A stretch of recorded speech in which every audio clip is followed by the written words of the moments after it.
constitutional authority to act, and he did act. Obama knew a threat when he saw one.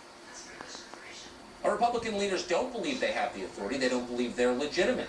They don't see the threat. They don't want to see the threat because they know they can't face the mob. They know they're too weak. And so they offer trinkets and hope the mob will go away, but it won't. Mobs can't be sated.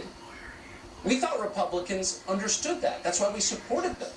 But crisis has revealed the truth. Now we know who they are. It could not be clearer, and now it's time to find new leaders.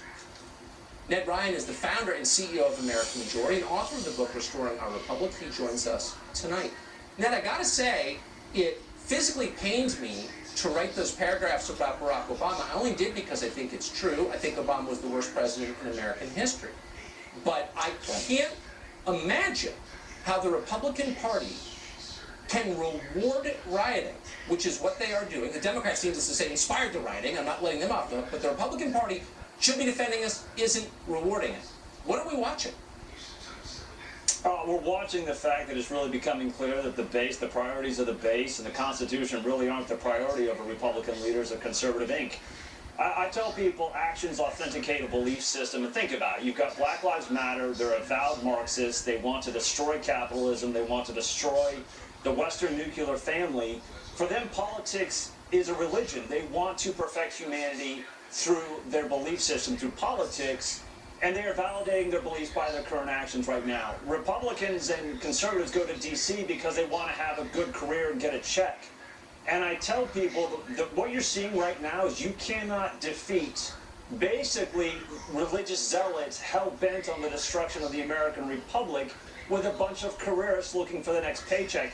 And to make my point even further, Tucker, the actions of Mitch McConnell, of Kay James, validate my point. They slander us, they sell us out, and they're doing it because they seek money and power. If you don't believe me, think about the process and how this works. Republicans seek to raise money from their corporate cronies to get reelected. To make them happy, they do all kinds of policy issues to get the next reelection check.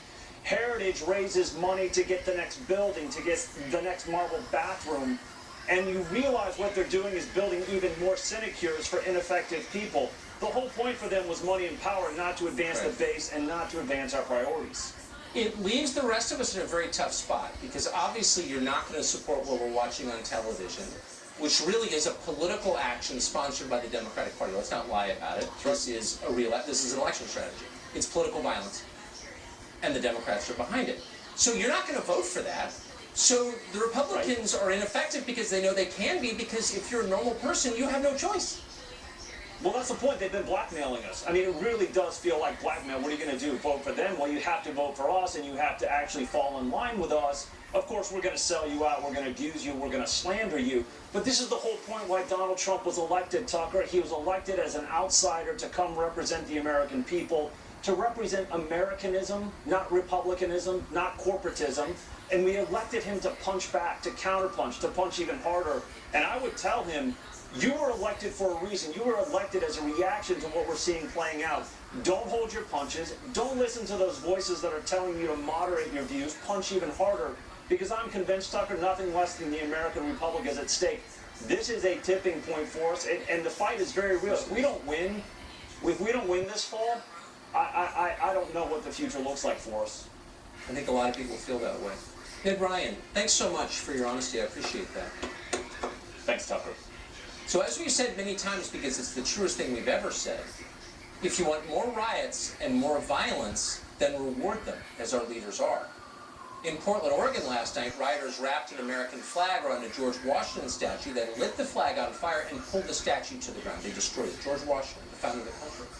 Today, officials in Portland announced that the statue, which has stood there for nearly a century, will not go back up. In Seattle, Antifa demonstrators drove the police from a precinct building and created their own autonomous area.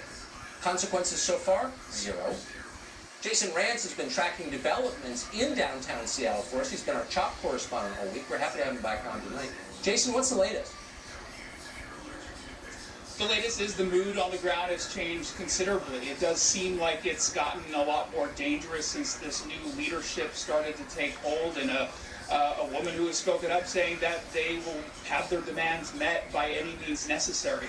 We had, in the last 24 hours or so, a man with a machete wandering around Cal Anderson Park, which, by the way, is now restricted between the time of 8 a.m. to 8 p.m. to Black Seattleites only. So they will not allow anybody else on the grounds until after 8 p.m. The tents that have been set up I'm sorry, may I pause you there? So in downtown Seattle, there is a racially segregated park. Is the city of Seattle allowing this?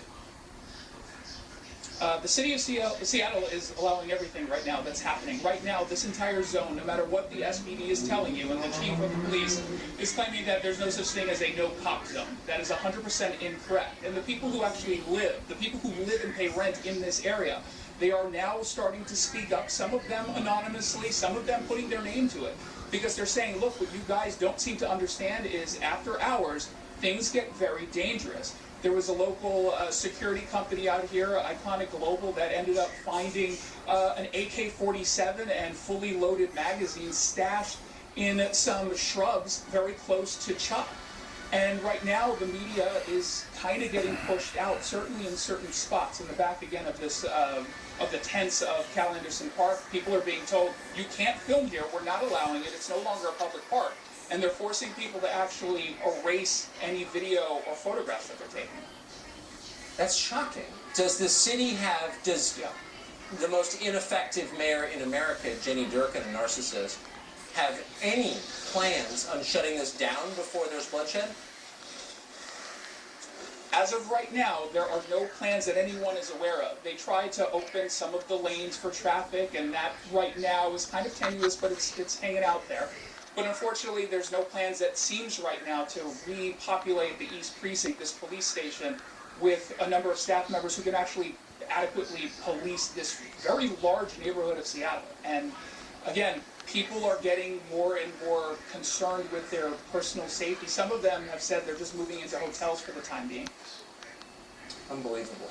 Be careful. Jason Rance, good to see you. So much bad news. Here's the good news.